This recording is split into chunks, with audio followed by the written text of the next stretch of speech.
Welcome back to Sikkim 365 Radio. It's time for our weekly segment with John McClain of the Houston Chronicle, brought to you by Pioneer Steel and Pipe, where customer service is their main focus, and best in metal, steel, and pipe for large or small projects, with 2 locations in Waco and Bryan. Family owned and operated since 1943. All right, here we go. Weekly with John McClain, Hall of Fame writer, Houston Chronicle. Start of the year, picked the Texans to be playing in the AFC Championship game, and now he's doubled down and said they'll win it. Opening win against Jacksonville. John McClain, the godfather of Sikkim, by the way, with us on Sikkim 365 Radio. John, were you, I know Jacksonville, first year, whatever, rookie quarterback. Were you almost like open-mouthed, dumbfounded by what you saw?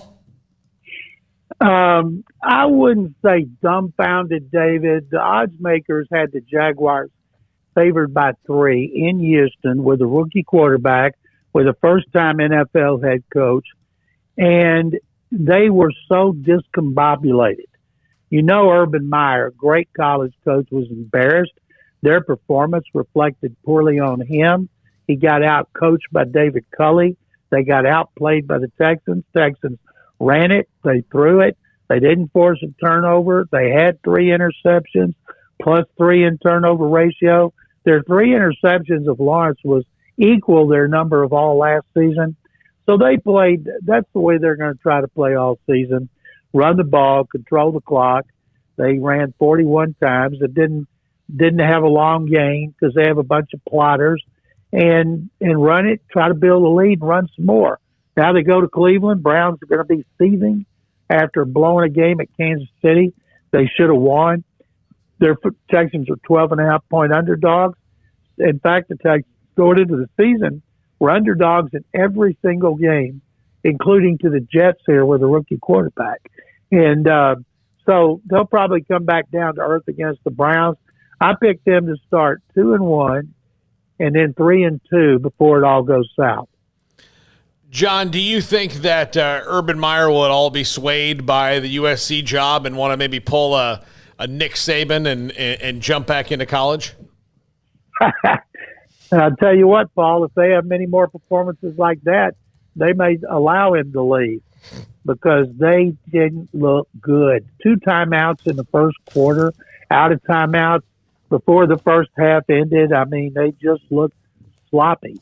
Now, people have rumored him to that USC job for a lot, and I think he'd be perfect. You know, if he ever goes back to college coaching, he's not taking. There's only a few jobs. You know, somebody from the Longhorns unofficially reached out to him last year. He said no, he'd retired for health reasons. And in retrospect, it looks like the Jaguars owner, Shad Khan, had already contacted him and offered him the keys to Jacksonville because he's in charge of everything from the pens and the pencils. I don't even know if people use pencils anymore, but if there were a job he's going to take, I think that'd be it. But he's only 57 years old. But for a guy that's retired twice for health reasons, does he want to go for the hat trick? I can't imagine. So, John, not a bad start to Monday Night Football and Allegiant Stadium for the Raiders, huh? They should have won the game at the end, Craig. They were down on the 1-foot line. Then it looked like they're going to lose, and then Lamar Jackson fumbled, and they scored. So the Raiders should have won it. It was a gallant effort by the Raiders. They had lost their top 3 running backs for the season, one of their top defensive backs, and 3 of them in one practice. I've never seen anything like that, but the Raiders are a great organization, and they're going to win some games. They'll probably win a wild card berth if they don't win the division. Anything in particular, anybody that the high hopes, obviously injuries sometimes happen, things go on. Anyone in particular that you just thought maybe just blanked the bed in the opening week that shouldn't? Well, let's look around. Urban Meyer did as a coach. And if we look around the league, some of the bigger upsets, Titans getting annihilated at home by the Cardinals.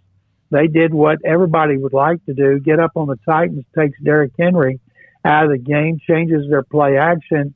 Ryan Tannehill been out a long time with COVID-19.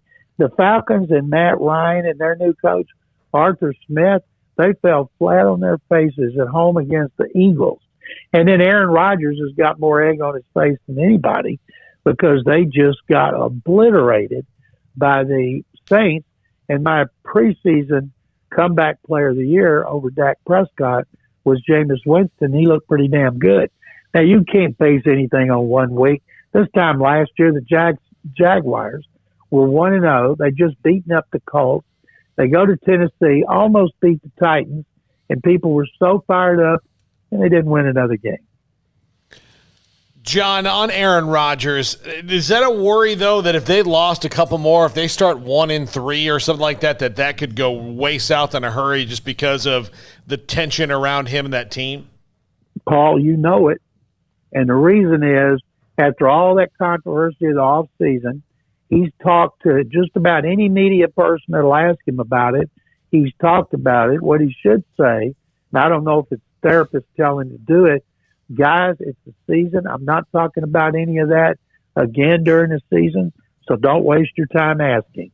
But the pre-games, the post-games, everybody else. Now, he played a terrible game. Jameis Winston played great.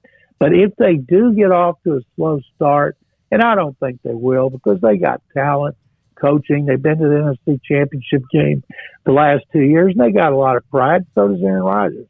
But if something happens and they start slow, people are going to turn on him, and they're going to start saying, okay, it's time to go ahead and get Jordan Love in there. That's not going to happen, of course, but it wouldn't be a quarterback controversy. But if Rodgers doesn't play great like he's expected to, a lot of people are going to turn on it. John, what were your thoughts on Matt Stafford and his debut with the Rams? He was my preseason dark horse for the MVP. Because you knew Sean McVay, because of what he gave up to get him, was going to utilize him in the best way. He doesn't have a running game, didn't have one in Detroit.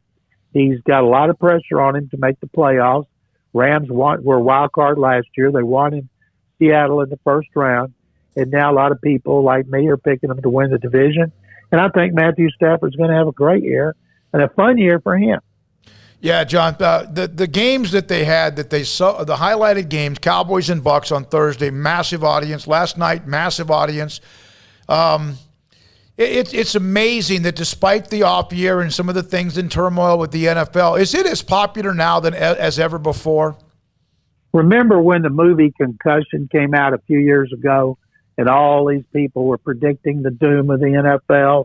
Parents wouldn't let the kids play football anymore. Mm-hmm. And that hadn't happened because it's a great game. You know, we all love it. They overcome controversies. They overcome some bad games, some bad people. But at the root of everything, it is a great game, whether it's at the collegiate level or the pro level.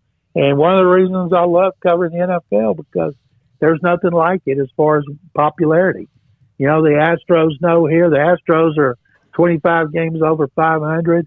They just, what did they do to the Rangers? Smashed them, obliterated them. You can't pick a stronger adjective. And all anybody's talking about here are the Texans and the Jaguars and the Texans and the Browns. And it's a privilege to cover the NFL and to talk about the NFL. When I left the Waco Tribune-Herald in 1976 to come to the Chronicle to cover the original Houston Aeros with Gordie Howe and his sons, Mark and Marty, I didn't know squat about hockey, took a crash course at the Waco Public Library, and still didn't know squat when I got here. And I never thought for a minute, a year later, I'd be at my first Oilers training camp. But this long ride, it's exciting. It's like a roller coaster that never lets up. John, your thoughts on Josh Gordon and his possible reinstatement again? Truthfully, Paul, I don't keep up with that. You know how many times that's happened? I wish the kid could come back and get his act together and not have all these off-the-field issues because he's such a wasted talent. Agreed. That's basically what we said earlier. I said, John, I've heard this same story 11 times now, I feel like. I mean, it's almost a yearly thing. at this point. So last week with the Cowboys and Bucks, they got massive TV ratings, but it was also an incredible game, and Brady with some Brady magic there towards the end. John, what did you see? I mean, we know the Bucks are defending Super Bowl champs. What did you see from Dallas in that showing? That Dak Prescott, people could breathe a sigh of relief. No problems with his ankle, but that shoulder injury, if we watched Hard Knocks, especially the first week, until he got out there and did it, took some shots, people were going to worry about it. Now they got problems with their offensive line. Seems like they always got problems with their offensive line where they have so much money invested. But those skill position players, wow. Now, Zeke Elliott's got to get his act together, and they got to have the kind of running game, they can have. I still pick them to win the NFC East as I did before the season. With Ryan Fitzpatrick going down, that will help them. But I never thought the Washington was a playoff team after winning the division with a 7-9 record last season. I think the Cowboys will win it. I think they'll run away with it. Thank you, John. Appreciate your time. Thank you, guys. Sikkim. There he is, the godfather of Sikkim, John McClain, also Hall of Fame writer on the Texans, the NFL opening week. It's so many nuggets in his head. It's amazing. When we come back, we'll have Paul Catalina.